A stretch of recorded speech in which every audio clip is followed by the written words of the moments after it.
tal amigos de la región de Aysén? Sean todos bienvenidos a un nuevo programa de el rol de las mujeres en las organizaciones sociales. Hoy estamos con Verónica Venegas. Ella es socióloga, parte de la agrupación de derechos humanos de Coyhaique. También es investigadora y formó parte de la investigación y la redacción de el libro Aysén Muertes en Dictadura, Historia de Ausencia y Memoria. Este libro que recopila todos estos crímenes que ocurrieron durante la dictadura en la región de Aysén. Muy buenas noches ya, Verónica.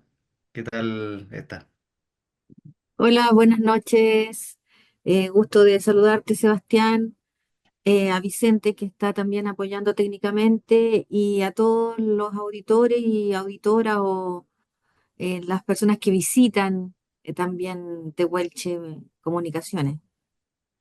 Sí, para nosotros es un gusto tenerla en esta entrevista, ya que, bueno, una labor importante también dentro de la investigación de este libro tan importante, digamos, que recopila todo esta memoria, digamos, de todos los hechos que ocurrieron. Así que si nos puede comentar un poco, ya de lleno en cómo se involucra en esta investigación y redacción de este texto. Bueno, ese trabajo es un trabajo que pertenece a la Agrupación de Derecho Humano Coyhaique. Es idea original y un anhelo que tenían los integrantes de la agrupación desde hace mucho tiempo, en particular la presidenta de ese entonces, la señora Nino Neira, y Ariel Elgueta también, que él ocupaba un poco el rol como de encargado de proyectos de la agrupación. Entonces con él yo empecé a trabajar y fue como el año 2012 que empezamos con la primera edición. Se han hecho dos ediciones de este libro.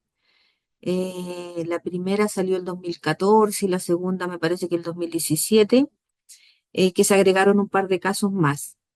Y es fruto del trabajo persistente que ha tenido esta organización y quienes la han liderado y quienes han participado desde el mismo inicio del golpe militar en septiembre del año 73, en acompañar a las personas que han sido víctimas, a los familiares, en hacer un soporte moral, la resistencia eh, durante esos años y posteriormente ya en los años 90 todo lo que tiene que ver con las medidas, las investigaciones, las comisiones de verdad, los programas de reparación y también el inicio de los trabajos de memoria.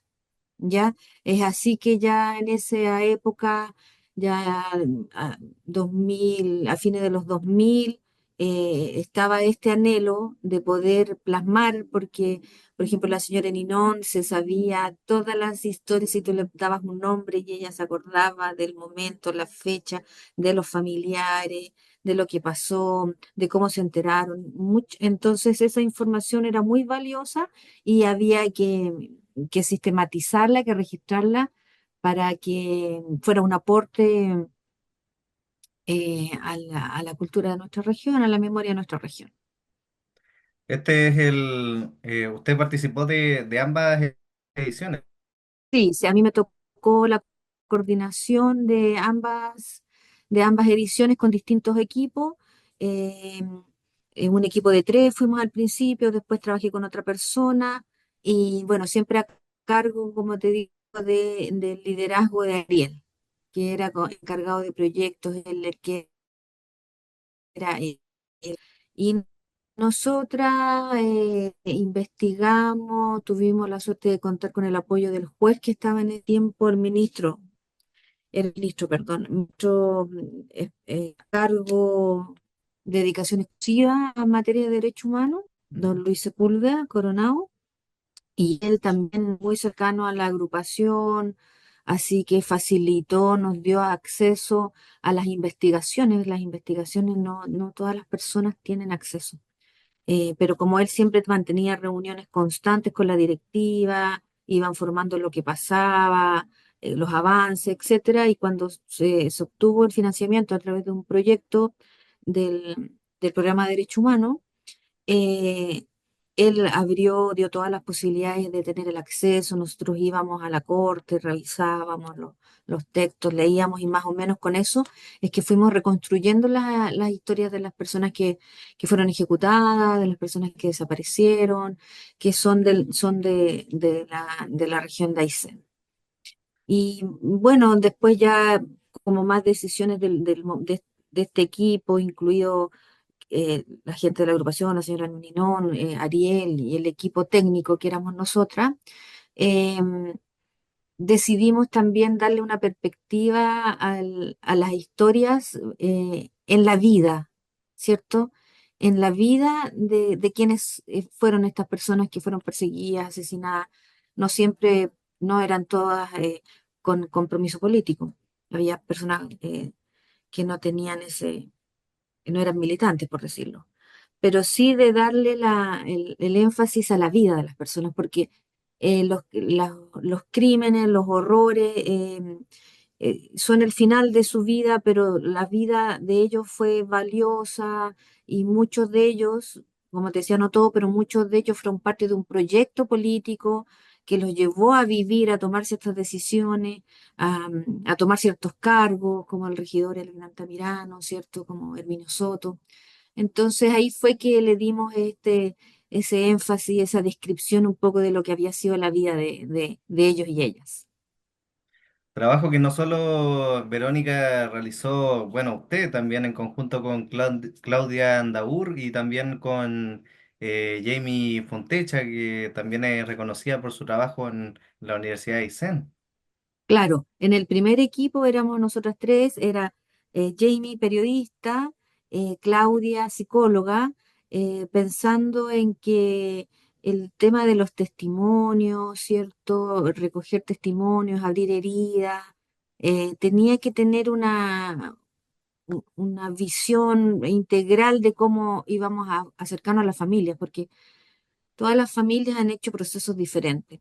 Y Jamie, bueno, como periodista, nos ayudó también, fue parte de toda la redacción propiamente tal de las historias. Íbamos armando las historias como con ciertos hitos y después la íbamos organizando. Jamie las escribía, las revisamos de nuevo. Y después en el segundo momento trabajé con la periodista Francisca Vargas, ya está ahora en Mañiguale, em, viviendo allá, y también hicimos más o menos la misma lógica. Incorporamos dos casos más que investigamos y después fuimos armando, dando como una estructura del relato, de cuál es el relato que se va a hacer de cada una de estas personas. Sí, le mandamos un saludo también ahí a, a nuestra colega Jamie Fontecha, que también tenemos contacto, si es que ve esta entrevista. Verónica, también preguntarle un poco sobre cómo destacaría todo este trabajo en el fondo de poder conservar la memoria y dejar plasmado todos estos hechos lamentables ocurridos durante el periodo. Bueno, el libro en particular aborda una parte de la memoria, que son las personas que perdieron la vida, y las personas que perdieron la vida que están en los registros oficiales, ¿ya? Eh, Son las personas que se acercaron a denunciar, que inscribieron su caso en el informe RETIC, ¿cierto? Que se acercaron a la comisión, la agrupación durante la dictadura se llamaba Comisión Chilena de Derechos Humanos, capítulo Coyhaique. Entonces, ahí una, hay un sesgo igual de que son estos casos oficiales.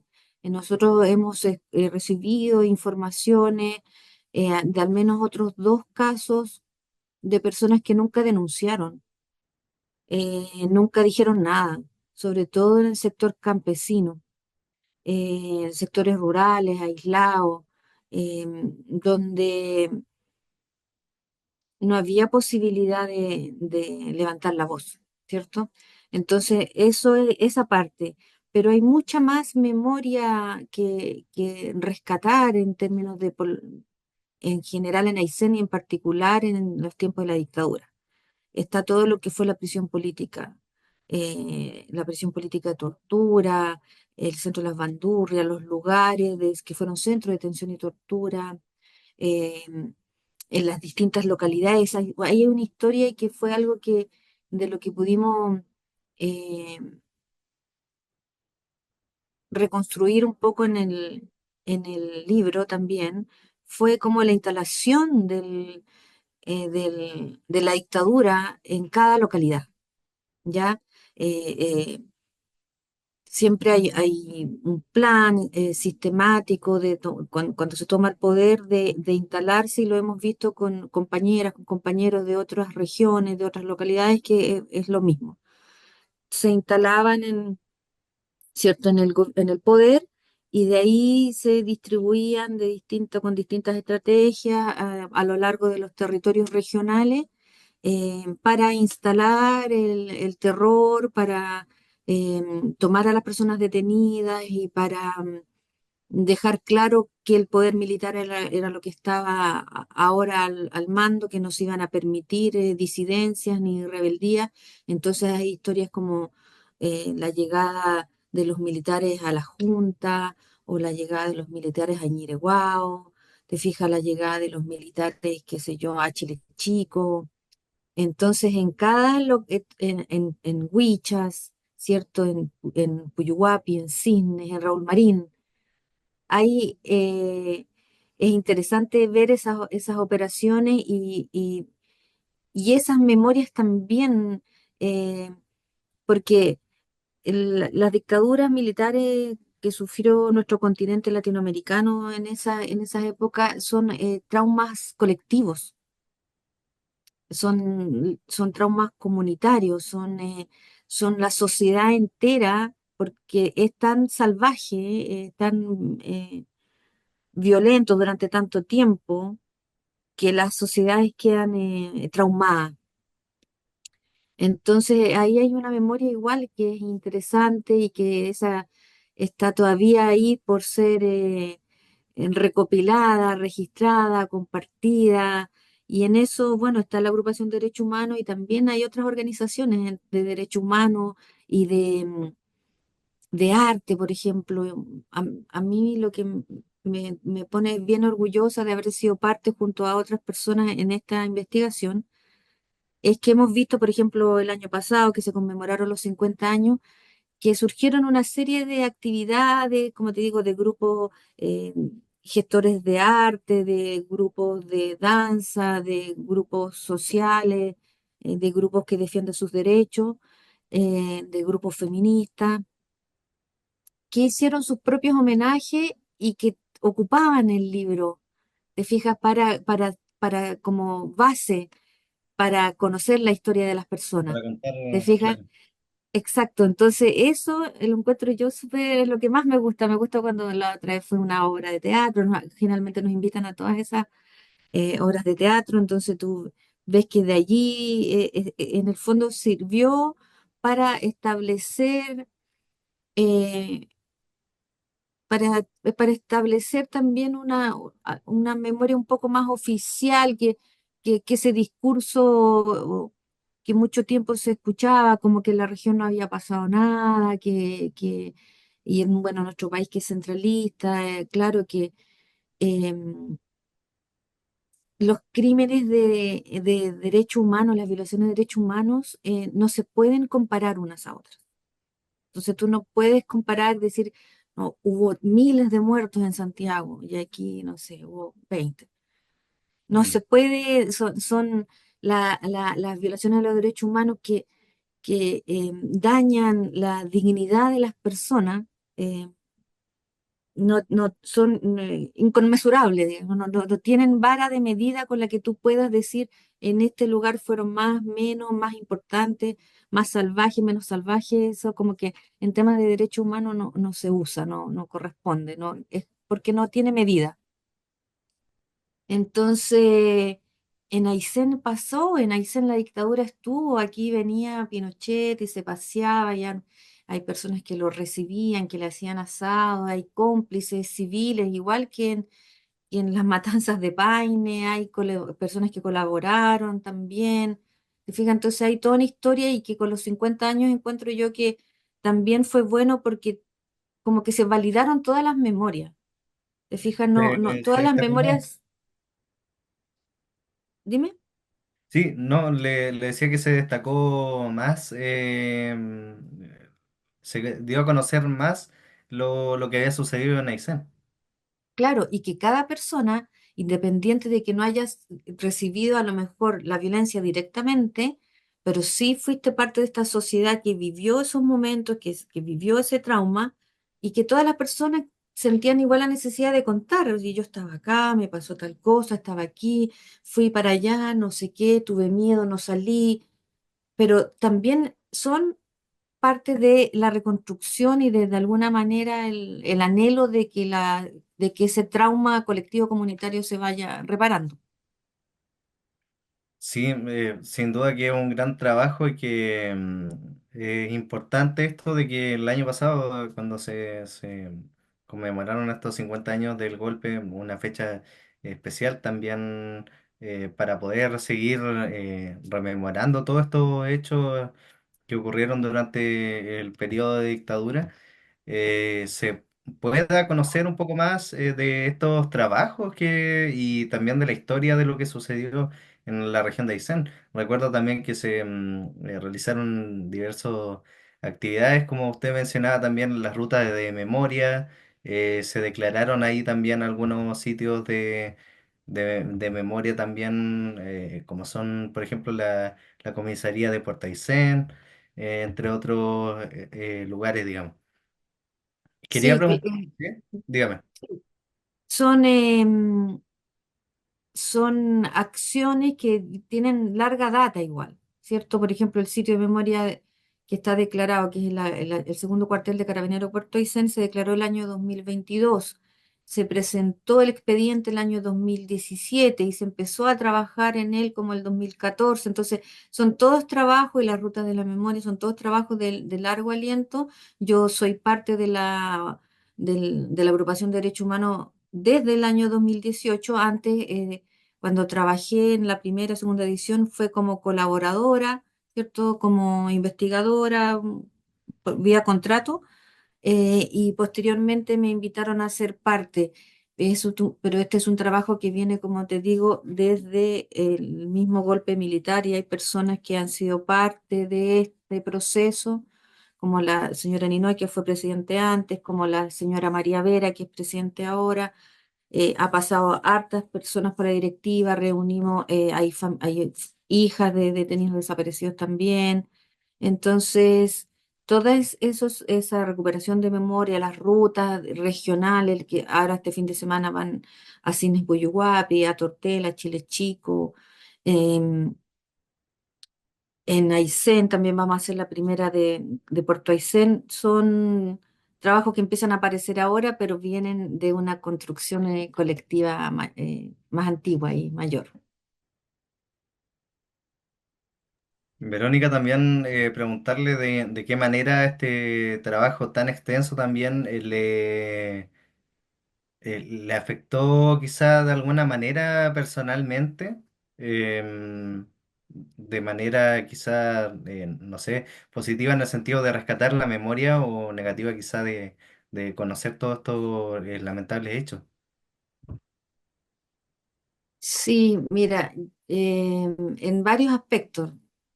Son historias bien crudas, aparte que el encontrarse con los familiares, yo creo que eso es lo que tiene como más, la parte más sensible, es en las entrevistas de los familiares, es conversar con las hermanas, por ejemplo, de Jorge Vilugrón, conversar con las hijas de Elvin Altamirano, con los hijos, em, y entrar un poco en la intimidad de lo que ha sido para cada familia enfrentar estos hechos con distintas estrategias.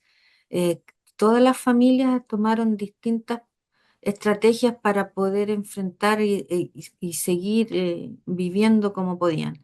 Eso yo creo que me impresionó y me removió harto. De todas maneras, em, el hecho de hacer el libro, de hacer la investigación, eh, yo creo que tuvo un carácter reparatorio igual eh, para las familias, porque de alguna manera tú al poner el énfasis en la vida, al contar qué tipo de personas eran, lo vuelves lo vuelves a dignificar, ¿cierto? Porque, qué sé yo, la familia Altamirano Fuentes fue apuntada con el dedo en Puyuhuapi durante toda la dictadura, ¿cierto? Marcada, em, hijos de comunistas, comunistas ladrones, no sé, eran lo peor. Se arrancó, lo mataron cuando se quiso arrancar. ¿Te fijáis? No, ustedes no, porque son hijos de comunistas, qué sé yo. Entonces, en el momento que una comunidad, nosotros cuando hemos hecho la ruta de la memoria, ha llegado mucha gente a veces a Puyuhuapi, reivindica su figura, le vuelves la dignidad y con esa vuelta de dignidad también le vuelve a la familia. Yo creo que eso es como en el contexto familiar de las personas víctimas, de la familia de personas víctimas, yo creo que es lo más relevante. Por otra parte, yo he estado en el tema de derechos humanos desde niña. Mi padre también estuvo preso acá en Coyhaique en el regimiento. Fue tomado preso esos mismos días de septiembre, estuvo un poco de tiempo ahí, luego salió y de allí nosotros nos fuimos de Coyhaique y vivimos mucho tiempo en Santiago. Nuestra trayectoria vital, la de mi familia, se vio bien truncada por estos hechos. Mi papá estuvo bastante tiempo, quizás son heridas que quizás nunca mejoran del todo. Y me tocó también ser parte de la resistencia a la dictadura en Santiago en la época, yo era estudiante secundaria, así que ahí tuve mi militancia, mi participación. Así que he estado cerca del tema de derechos humanos siempre y cuando me invitaron igual a ser parte de esta idea acá en Aysén, súper agradecida, agradecida de haber sido parte de un proyecto que es de la agrupación, que es como la finalización de todo no sé si la finalización, pero es marcar un hito después de mucho tiempo. El próximo año se cumple 40 años la organización, imagínate. De todas maneras, un trabajo muy, digamos, recorrido también con todo y también, bueno, por qué no decirlo, histórico también, recopilando todos estos testimonios de toda la familia y viendo todo lo que tuvo que suceder, tuvo que vivir cada una de las familias también, la censura que tuvieron que tener dentro de ellas mismas, digamos, para poder guardar silencio, quizás después dentro de las detenciones de sus familiares o posteriormente a las detenciones también. Sin embargo, bueno, también hay preguntarle por ¿usted cree que todo este tema de la historia de todo lo que se ha recopilado, todos estos hechos que ocurrieron en la región se desconocen todavía? Porque como Sí, hablamos, durante los 50 años se reconoció y mucha gente ya pudo ver lo que sucedió, porque como usted decía también el tema centralista, que se conoce todo lo que ocurrió el 11 de septiembre, pero en Santiago. Entonces, ¿usted cree que todavía falta que se conozcan estos hechos acá en la región? claro, sin duda siempre, nunca vas no sé, a que toda la gente va a saber, pero yo pienso que ya se hable más libremente, que haya una referencia. Hay muchas profesoras y profesores que han trabajado con nosotras, eh, que han, por ejemplo, la ruta de la memoria de Coyhaique, que la hicimos la primera vez en el 2018.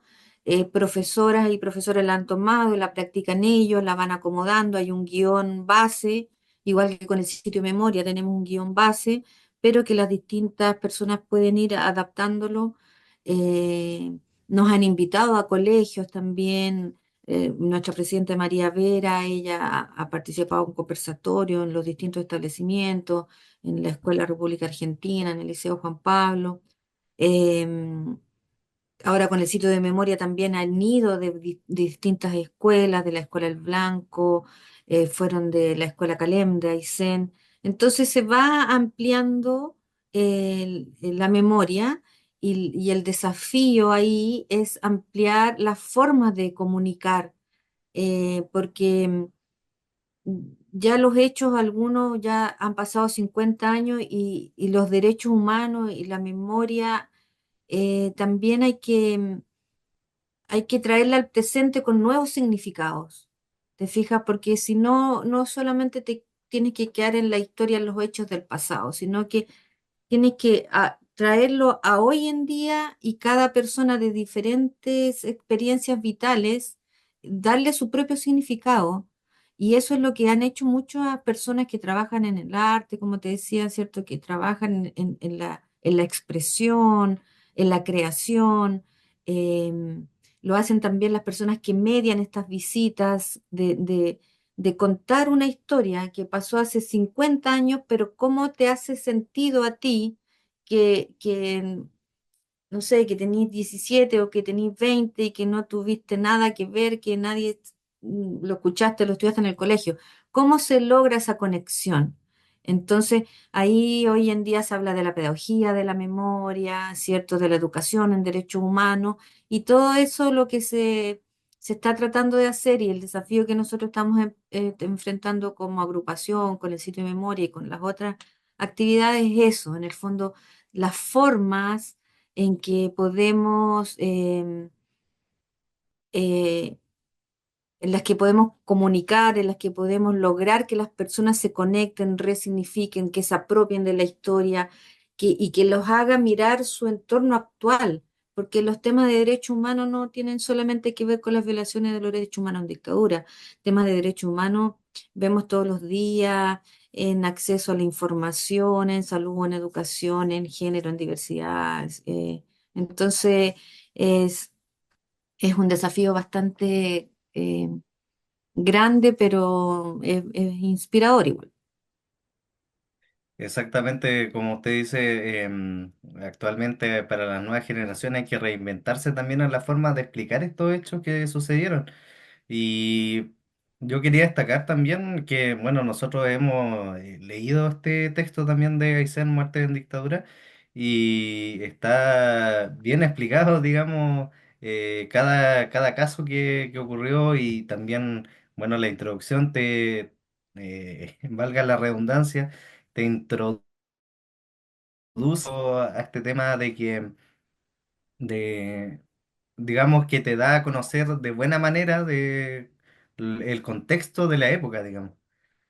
Así que, bueno, Claro, claro. Y esto. es, en el fondo es también, es relatar los hechos para que las personas saquen sus conclusiones. Si tú te fijas, no hay muchos juicios de valor ni muchos adjetivos a las cosas, sino que está presentado como una narración, un cierto, no, obviamente no es ficciones, pero está como literatura, ¿te fijas?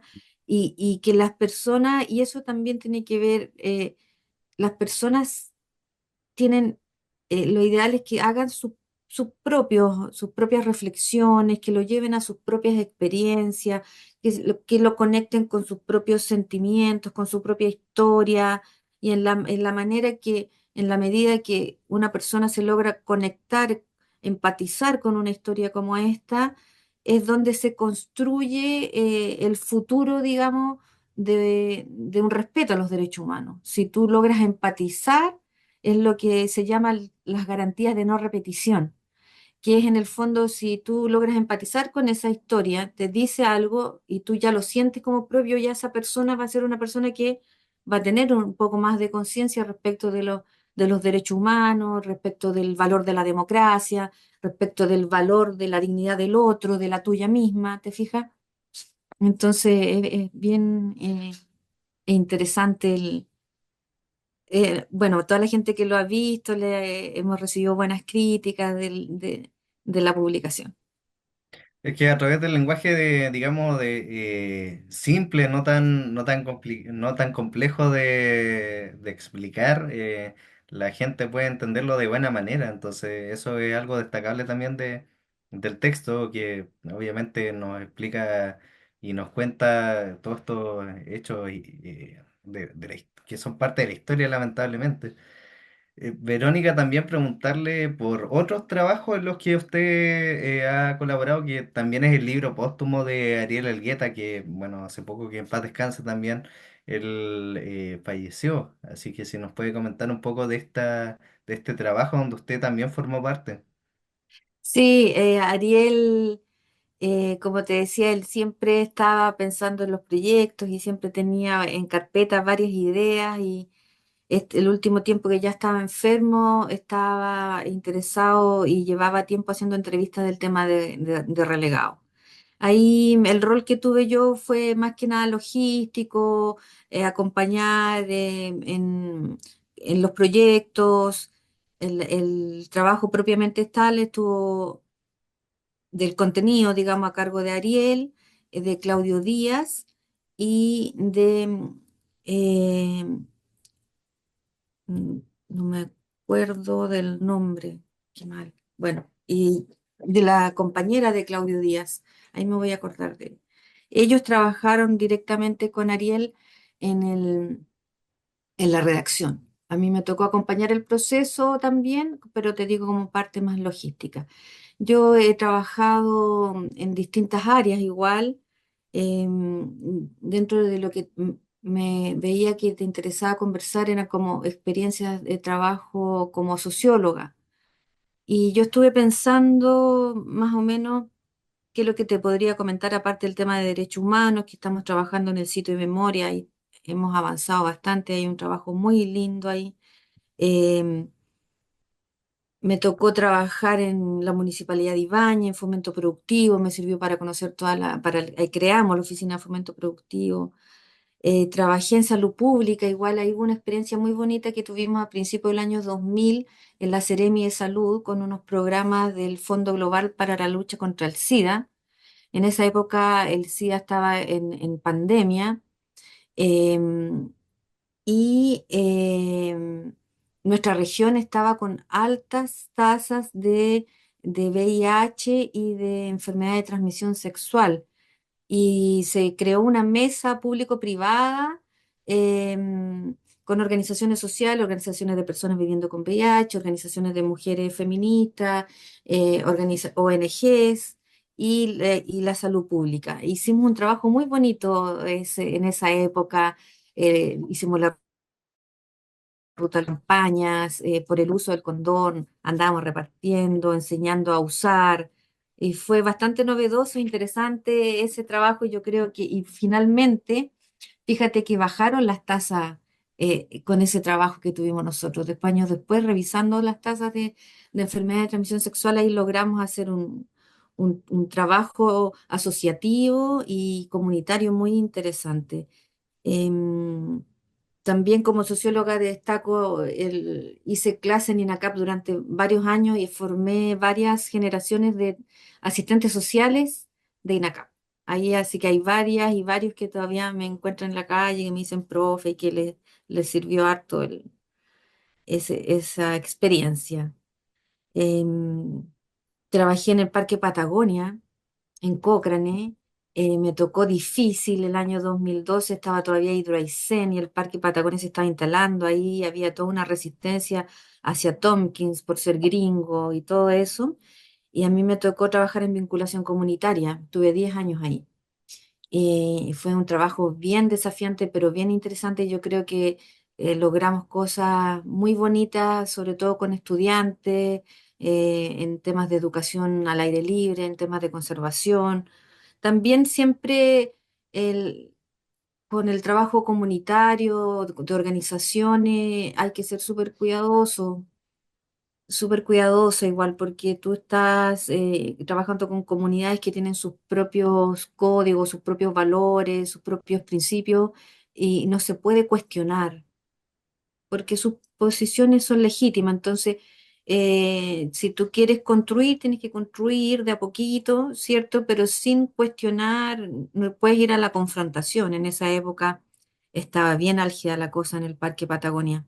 Bueno, hoy día ya es Parque Nacional y todo lo que se decía se cumplió, así que súper bien. Em, Trabajamos con Flor Quiroz de la Pastoral Social, también trabajamos en un proyecto bien bonito en Cáritas. Los resultados finales quizás no fueron tan buenos, pero el proceso fue bien interesante.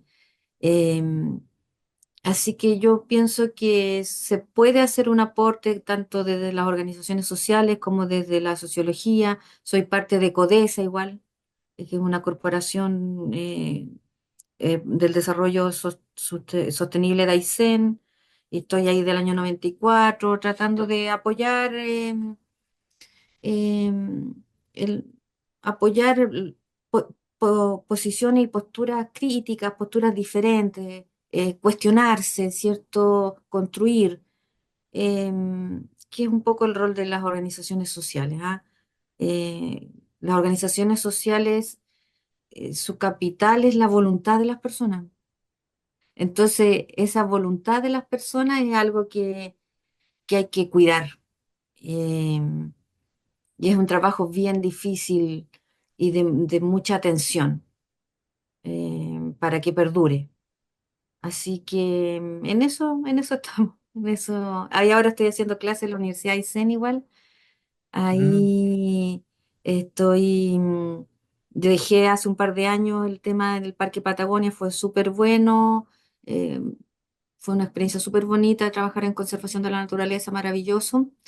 Eh, pero después ya me dieron ganas de hacer otras cosas y ahí estoy haciendo clases de género también, con otras académicas, con unas académicas yo, eh, de derecho humano. Yo no soy académica, yo aporto en la universidad con la experiencia de haber trabajado con personas, con comunidades.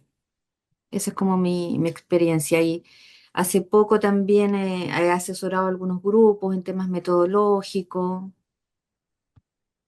Bueno, Verónica, finalmente ya terminando esta entrevista, si nos puede entregar un mensaje ya, lo mismo que le preguntamos también a todas nuestras entrevistadas, eh, si pudiese entregar un mensaje a estas personas, a estas nuevas mujeres que están integrándose a organizaciones sociales o ya se están desarrollando en estas organizaciones. Bueno, yo creo que persistan, que perseveren, em, y que siempre, idealmente, acordar un interés más allá, ¿cierto? Un interés superior que permita ir enfrentando las dificultades que siempre van a haber, las diferencias, porque todas las personas somos diferentes, todas hemos tenido distintas trayectorias, crianza, así que eso va a pasar, pero cuando uno se plantea acuerdos comunes hacia los que avanzar, eso te ayuda a persistir. Y las cosas comunitarias no son cosas rápidas, no son cosas automáticas, sino que hay que darse con tiempo, no desesperar. em, Hay que confiar, hay que confiar en las otras personas. Hemos tenido harto tiempo de liderazgo, tiempo de dictadura, esas presidentas, a veces dirigentes antiguas que hacen todo y que se lamentan de hacer todo, pero no confían a veces en las demás personas para hacer las cosas. Entonces, pienso que la confianza es fundamental para crear organización, y las organizaciones sociales son también instancias de participación real, concreta, en las que uno puede construir. Hoy en día que estamos, no sé si todas las personas, pero muchas personas estamos muy desilusionada y alejada de la política partidista, y se cae a pedazos el asunto.